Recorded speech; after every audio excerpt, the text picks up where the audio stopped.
Christ. That look, we have something in common here. Now let's talk about what we have in common, then let's talk about where our paths now differ and what the implications of that are. That's the way that Allah taught us to reach out to different people, to reach out to different communities. And many of you attended the 4-week class that we had with Reverend Andy Stoker at First United Methodist, 4 weeks where we talked about birth, life, crucifixion, and resurrection over 4 weeks. And you could see what a loving dialogue looks like between Muslims and Christians about the person of Isa alayhi salam, without shying away from the differences, but instead stating them after stating the commonalities. After stating the commonalities, then you establish that, look, Jesus, peace be upon him, to us is not just to win an argument.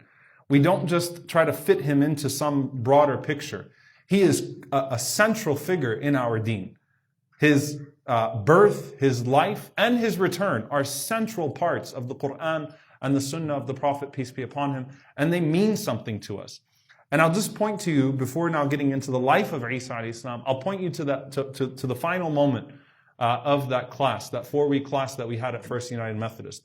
When I mentioned that Isa alayhi salam, that in our tradition, according to a narration in Tirmidhi and others, that Jesus, peace be upon him, after he returns and after he dies, will be buried next